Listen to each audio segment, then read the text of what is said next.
o desenrolar desse caso sinceramente bizarro que a gente vem trazendo a vocês aqui com preocupação altíssima, né? Desde o início da semana já são 3 mortes confirmadas, 3 óbitos totalmente evitáveis, claramente fruto da rota clandestina de contaminação pelo crime organizado nas rotas de abastecimento de bebidas, principalmente alcoólicas, no estado de São Paulo, pessoal, claro, em decorrência da intoxicação por metanol, o que realmente parece é o fim da linha, mas pode ser o começo de uma grande apuração para seguir desbaratando o crime organizado e todos os seus tentáculos que vêm rendendo a sociedade brasileira, no caso São Paulo, lidando com esse temor generalizado. Não poderia ser diferente, a preocupação é imensa, as autoridades trazendo as primeiras medidas, né, a público e, claro, vamos aqui acionando a nossa bancada para repercutir as últimas notícias. Vou acionando aqui minha dupla David de Tarso, palavras suas, seus principais destaques. Pois é, Marinho, agora, né, a Vigilância Sanitária do Estado de São Paulo, em conjunto também com o governo federal, tem feito o rastreio de que forma que essas bebidas, então, foram compradas, porque eles estão indo até os estabelecimentos comerciais, verificando se tem nota fiscal daquilo e indo em busca dos fornecedores, para justamente identificar qual a indústria clandestina que estava batizando essas bebidas, né, com metanol.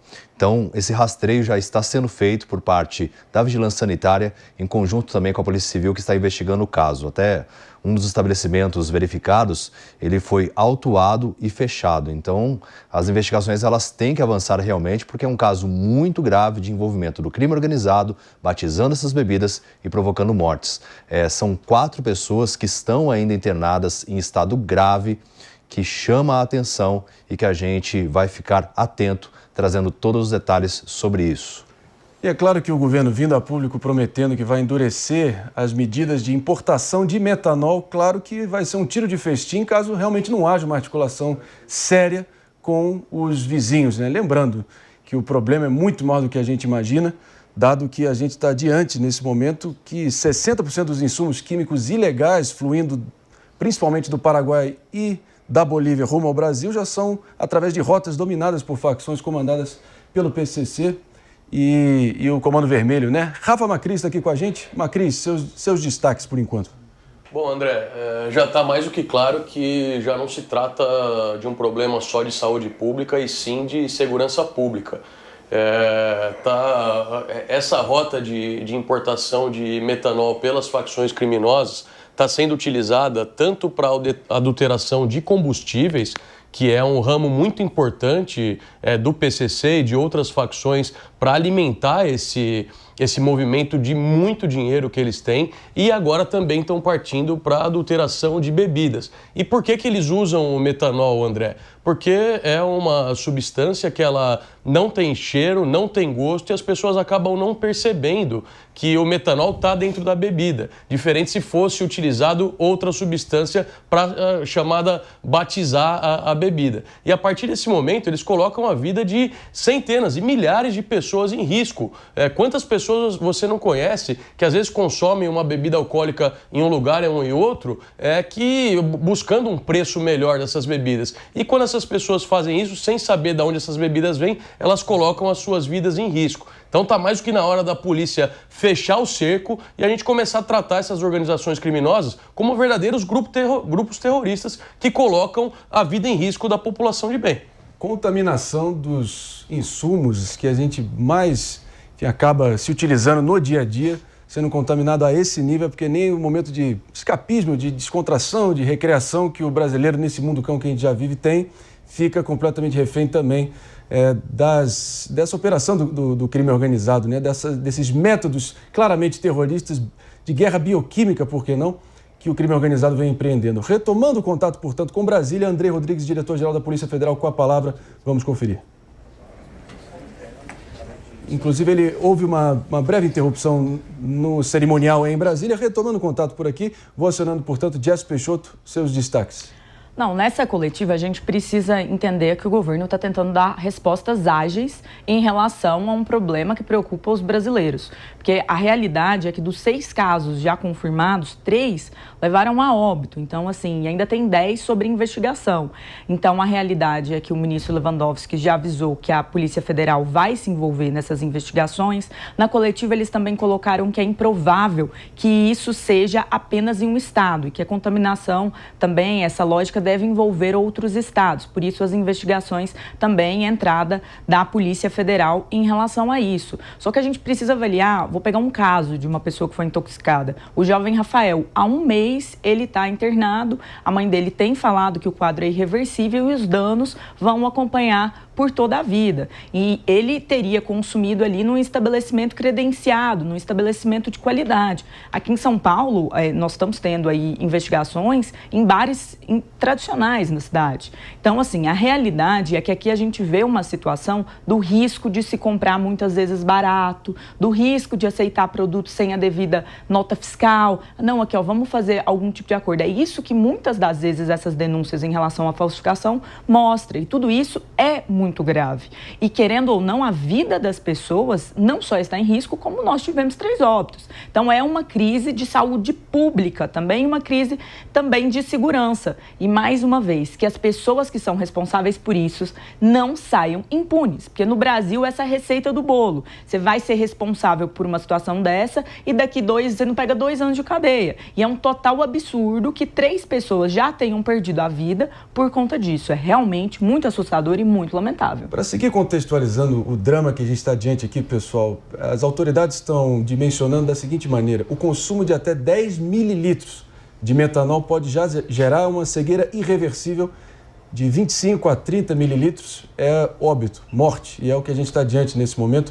Situações parecidas ocorreram na República Tcheca alguns anos atrás, contaminação de rum e vodka. Também no México, em plena pandemia, vários destilados contaminados dessa maneira, Mano Ferreira. Mas também a gente não precisa ir muito longe, não. Não há muito tempo, também com a cerveja Belo Horizontina, ali em Belo Horizonte, houve 10 mortes de compatriotas mineiros nossos, também reféns dessa contaminação clandestina por anticongelantes, função essa que o metanol também cumpre. Então, parece que é mais um daqueles casos que a gente fica refém daquele cinismo, né, de que o Brasil parece ser um pesadelo repetitivo, né? Pois é, Marinho, e a gente precisa refletir num contexto como esse sobre o modelo de Estado que nós temos, porque na prática a principal função de um Estado é garantir a segurança, o respeito aos contratos e o direito dos indivíduos, o direito do cidadão de basicamente tomar sua cervejinha no fim de semana. A gente está falando sobre isso, o fato de que não conseguimos no Brasil ter o básico. E por quê? Porque ao mesmo tempo em que nós temos um Estado extremamente inchado, caro, que pesa nas costas do cidadão, ele se mostra incapaz de fazer o básico. Então a gente está tentando furar poço de petróleo, a gente está tentando fazer 1 milhão de atividades econômicas e não faz a função primordial do Estado, que é a capacidade fiscalizatória. E, além disso, a gente acaba tendo um aparato regulatório tão complexo, com a carga tributária tão grande, que na prática a gente gera uma brecha, um espaço de oportunidade para que o crime organizado adentre nas esferas formais da nossa economia. E isso é muito grave. Se nós não repensarmos de forma profunda o modelo de Estado, simplificando a burocracia, aumentando a nossa capacidade fiscalizatória, fazendo com que o Estado foque em menos serviços e faça melhor aquilo que é essencial para garantir a segurança do cidadão, a gente vai acabar caminhando para nos tornarmos um narco-estado. É isso que está em jogo no Brasil hoje. A gente precisa repensar o nosso modelo, parar de tentar abraçar o mundo e focar naquilo que de fato importa, porque a vida do brasileiro está em risco. E é uma percepção assim, é daqueles momentos onde a gente acaba se compenetrando, né? O Brasil é o maior produtor de etanol do planeta Terra e acaba refém de metanol clandestino, tirando a vida, ceifando a vida dos seus próprios cidadãos. É uma inversão maldita, né?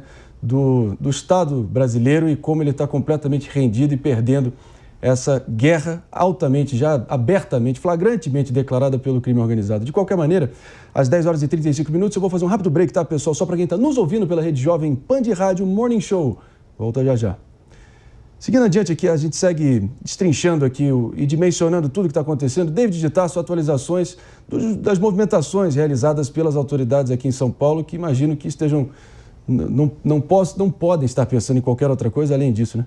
Sem dúvida, Marinho. Inclusive, daqui a pouco, a partir das 11 horas da manhã, vai ser feita uma coletiva de imprensa na sede do Palácio dos Bandeirantes, com a presença do secretário de Segurança Pública, Guilherme Derrite, também o Eleusis Spaiva, secretário de Saúde, além do governador e de outros secretários, para tratar sobre esse tema, porque tem preocupado bastante, né? Visto que o crescimento do crime organizado, a gente já trouxe informação aqui na Jovem Pan, falando que ao longo do ano passado, de acordo com a Associação Brasileira de Combate à Falsificação, houve um crescimento de 86% na identificação de fábricas clandestinas dessas bebidas alcoólicas. Então, realmente houve esse salto expressivo e tem uma apuração exclusiva nossa aqui da Jovem Pan, em parceria com o Fórum Nacional contra a Pirataria e Ilegalidade, que a gente até entrevistou, né, o Vismona ontem, mas eles trouxeram também o contexto dos vapes, que também é uma outra frente do crime organizado e que pode gerar efeitos graves à saúde, porque são utilizados metais pesados e os danos podem ser irreversíveis também. A gente já tem alguns episódios sendo registrados, mas de acordo com o balanço da Receita Federal, somente até agosto desse ano foram 36 milhões de reais em apreensões relacionadas a esses cigarros eletrônicos. Já no mesmo período do ano passado foram pouco mais de 60 milhões. Então houve esse salto também e que tem gerado preocupação. E eles vendem livremente, viu, Marinho? Tanto em plataforma de delivery, como também em sites, além de grupos de redes sociais. Essa comercialização continua sendo feita. Não, e muitas das vezes a realidade sobre o vape é que até por ter ali um cheirinho bem artificial de perfume, a gente está vendo ele ser normalizado até mesmo com menores de idade, com pessoas que são muito jovens e fazer esse uso que é viciante, parece uma brincadeirinha, mas não é, virar modinha. Então você que tem filho, irmão, alguém que está usando, faça o alerta. São muitos e muitos casos de pessoas que são destruídas por usarem, porque de fato faz muito mal. E para você que está preocupado sobre a situação das bebidas, a recomendação da vigilância sanitária é comprar sempre com rótulo, olhar se tem ali a lógica fiscal, se é possível emitir nota, olhar também se tem o selinho, tem na tampa ali um lacre, ver se esse lacre está violado ou não. Ter todo este cuidado nesse momento e, claro, os estabelecimentos devem redobrar a atenção para essas bebidas, porque a gente não deve colocar a vida de ninguém em risco. Para o encontro dos ministros Lewandowski e Padilha, sinceramente, parece uma daquelas reuniões de bombeiro, né? Mas aqui fica a pergunta mais do que necessária nesse momento. Será que realmente vai ser mais uma sessão ali de paliativos, colchas de retalhos, apagar o incêndio pontualmente? Ou vão realmente estarem dispostos a atacar o problema na raiz? Essa é a pergunta que fica, né, Macris? Até porque o Brasil tem 16 mil quilômetros de fronteira terrestre e apenas 2.000 policiais federais ativos para poder tapar tudo isso, fora as operações pontuais tentando cobrir todo esse perímetro, né? De qualquer forma, é uma guerra absolutamente desigual e está na hora da gente, enfim, empreender todos os esforços para tentar virar esse jogo, né? André, são mais vidas que estão sendo levadas pelo crime organizado, não através de tiro, não através de bala, mas por atividades paralelas hoje que são dominadas pelo PCC, pelo Comando Vermelho e outras organizações. Essas facções criminosas, André, já deixaram há muito tempo de ser aquelas pessoas que vendem cocaína, que vendem maconha ali nas esquinas ou em torno das favelas. Eles já estão dominando muitas atividades dentro do Estado e o trabalho de inteligência do governo federal, do governo estadual e das polícias deve ser empregado de forma urgente para a gente aniquilar esses criminosos. A gente já vive um narco-estado aqui, André. O Rafa Macris aqui com a palavra, uma breve interrupção, só para recepcionar os ouvidos atentos de todo mundo sintonizado pela Rede Jovem Pan de Rádio Morning Show. Segue adiante, repercutindo aqui um dos acontecimentos mais bizarros. Sinceramente, ninguém aguenta mais, semana após semana, ver um novo desdobramento, uma nova frente da sociedade brasileira sendo sequestrada, contaminada e rendida pelo PCC e todas as suas falanges e, enfim, e sócios do crime organizado. A verdade é essa crise do metanol contaminando de forma clandestina bebidas alcoólicas já ceifou 3 vidas, vários casos com sequelas, 10 em estado gravíssimo nesse momento e, claro, a Jovem Pan fazendo o mínimo de informar a todos vocês, trazendo as informações no detalhe para que todos nós possamos nos precaver e as autoridades, além de só virem a público, trazerem paliativos, está na hora de realmente tentar virar esse jogo e estancar essa hemorragia na raiz, porque pode ser um problemaço olhando adiante, algo que já aconteceu e já vimos esse filme antes, infelizmente, no Brasil.